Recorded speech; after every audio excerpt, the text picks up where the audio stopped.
दोस्तों, पिछले कुछ दिनों से सोशल मीडिया पर भारत में बनी इस फिल्म से बहस छिड़ चुकी है।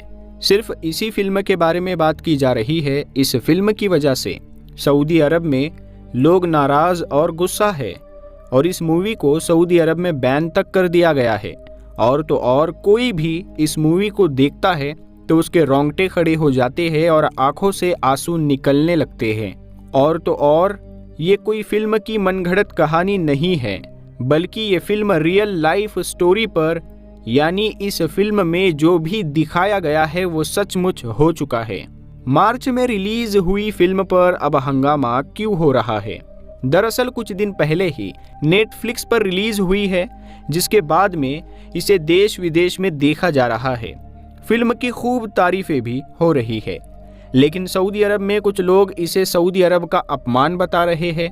कहा जा रहा है कि इसमें सऊदी के लोगों को जालिम दिखाया गया है। देश के नाम पर फीलिंग हर्ट होने का एक अकेला मामला नहीं है, लेकिन फिल्म में जो कुछ दिखाया गया उसमें सऊदी अरब के इतिहास की एक ऐसी सच्चाई है जिसे अनदेखा नहीं किया जा सकता। सऊदी अरब में इन दिनों एक इंडियन मूवी की खूब चर्चा है। उसका नाम है द गोट लाइफ। कहा जा रहा है कि इस फिल्म ने सऊदी के लोगों को बेवजह बदनाम किया है। IMDb के फिल्म रेटिंग वाले सेक्शन में जाएंगे तो फिल्टर बाय कंट्री करने पर आपको दिखाई देगा कि सऊदी अरब के 90% लोगों ने फिल्म को 10 में से 1 रेटिंग दी है। इतना ही नहीं, मिडल ईस्ट के मुद्दे पर फोकस रखने वाली न्यूज लाइन मैगजीन के मुताबिक सऊदी सोशल मीडिया में इन दिनों फिल्म के खिलाफ हैशटैग जैसे goat life does not represent us, hashtag Saudi is a red line, ऐसे हैशटैग वहां पे वायरल हो रहे हैं। मामला यही तक रुका नहीं है। फिल्म में एक बड़ा किरदार निभाने वाले एक्टर अल बलूशी को निशाना बनाया जा रहा है। एक दूसरे एक्टर आकिफ नजीम ने फिल्म में अपने रोल के लिए माफी मांगी है। इस हंगामे की आखिर वजह क्या है? वजह है ये मूवी।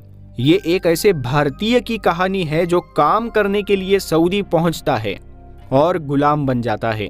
लोगों का कहना है कि सऊदी की ये गलत इमेज दिखाई जा रही है, हालांकि फिल्म की कहानी असली जिंदगी पर बेस्ड है। तो दोस्तों, क्या है फिल्म में दिखाए गए शख्स की असली कहानी? ये सब जानेंगे आज की इस वीडियो में। अस्सलाम वालेकुम, मेरा नाम है शाहिद पठान और आप देख रहे हैं नूरे हदीस यूट्यूब चैनल। कहानी शुरू होती है नजीब मोहम्मद नाम के एक शख्स के साथ। साल था 1993। केरला में मजदूरी करके पेट पालने वाला नजीब बेहतर जिंदगी की तलाश में था। केरला से बहुत से लोग खाड़ी के देशों को जा रहे थे काम करने के लिए। नजीब भी जाना चाहता था। ऐसे में उसकी मुलाकात हुई एक एजेंट से, जिसने नजीब को बताया कि सऊदी में उसे एक सुपरमार्केट में सेल्समैन की नौकरी दिला देगा। तो नजीब तैयार हो गया। उसे मुंबई ले जाया गया, वहाँ वीज़ा दिलाया गया। बदले में नजीब से 50,000 रुपए की मांग हुई। नजीब के पास पैसा नहीं था। पुश्तैनी ज़मीन बेचकर उसने पैसा इकट्ठा किया था। वीज़ा मिलते ही नजीब को सऊदी जाने वाली एक फ़्लाइट में बिठा दिया गया। अब नजीब सऊदी पहुंचा। वहाँ एयरपोर्ट में उसे एक शख्स मिला और वो उसे अपने साथ ले गया। साल 2018 में द न्यूज़ मिनट से बात करते वक्त नजीब ने बताया, एयरपोर्ट से 2 दिन का सफ़र था। उसी वक्त मुझे समझ आ गया कि कुछ ना कुछ गड़बड़ ज़रूर है। नजीब को एक रेगिस्तानी इलाके में ले जाया गया, जहां उसे पता चला कि उसे अब यही काम करना है। उसका काम ये था कि बकरियां चराना। बकौल नजीब, वहां उसके अलावा 2 और लोग थे, उसका बॉस और बॉस का भाई। वो लोग नजीब को बंधुआ मजदूर बनाना चाहते थे। उसका काम था हर रोज़ 700 बकरियां चराना। 2 साल तक हर रोज़ नजीब ने यही काम किया। बदले में उसे 1 पैसे की सैलरी नहीं मिली। नजीब की हालत ख़राब थी। मालिक खुद टेंट में रहता था और नजीब को बाहर सोना पड़ता था। खाने को उसे सूखी ब्रेड दी जाती। बकौल नजीब के ब्रेड को बकरी के दूध में भिगोकर खाना पड़ता था, क्योंकि बकरियों को कभी नहलाया नहीं जाता, इसलिए उनके दूध से भी बदबू आती थी। नहाने की इजाज़त नजीब को भी नहीं थी। पहनने को बस एक लंबा लबादा दे दिया गया, उसे पहनकर, जिससे नजीब 2 साल तक काम चलाता रहा। इस दौरान नजीब को दाढ़ी और बाल कटाने की भी इजाज़त नहीं थी। नजीब को रेगिस्तान के बीचों बीच रखा गया और उसे कहीं और जाने की मंजूरी नहीं थी। नजीब जब बकरियां चराने जाता तब भी मालिक बाहर से उस पर नज़र रखता। इतना ही नहीं, नजीब को हर रोज़ मारा जाता। नजीब के हिसाब से उसके आंसू देखकर भी मालिक को दया नहीं आती थी और उसे काम करवाया जाता। एक इंटरव्यू में बातचीत करते हुए नजीब बताते हैं, मुझे लगता था मेरी ज़िंदगी यही ख़त्म हो जाएगी। जब मैंने घर छोड़ा, मेरी बीवी प्रेग्नेंट थी, उनकी कोई खबर मुझ तक नहीं आती थी। नजीब इन हालात में 1995 तक बंधुआ गुलामी करता रहा। इन सालों में नजीब ने किसी से बात भी नहीं की थी क्योंकि उसे अरबी भाषा नहीं आती थी। बकौल नजीब, मालिक उसे अपनी भाषा में बोलता था। समझ ना आने पर कई बार वो गलती से सफ़ेद के बजाय काली बकरी उठा लाता और तब उसे और ज़्यादा मार पड़ती। नजीब हर रोज़ सोचता कि कैसे उसे मौका मिले तो वो वहाँ से भाग जाए। एक रात जब मालिक टेंट में सोया था, नजीब को मौका मिला।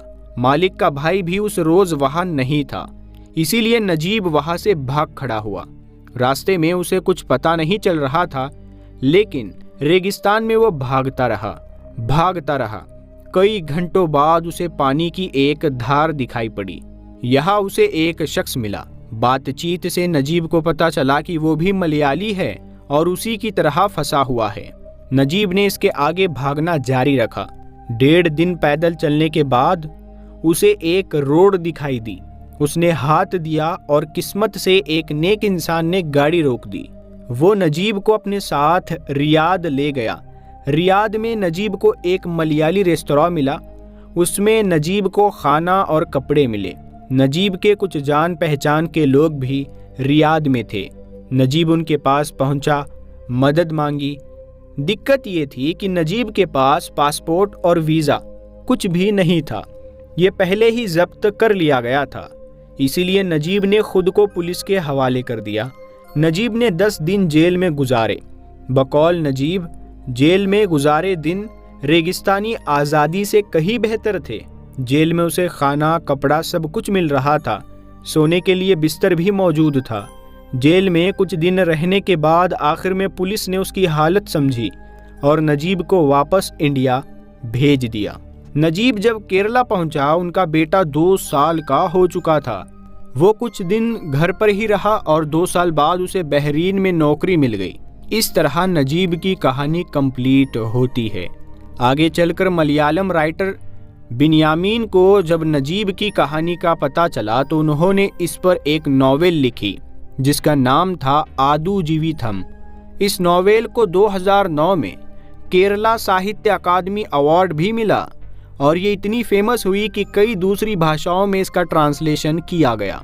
साल 2024 में इस कहानी पर एक फिल्म भी बनी जो मार्च 2024 में रिलीज हुई थी। इसी फिल्म से सऊदी में लोग नाराज हुए।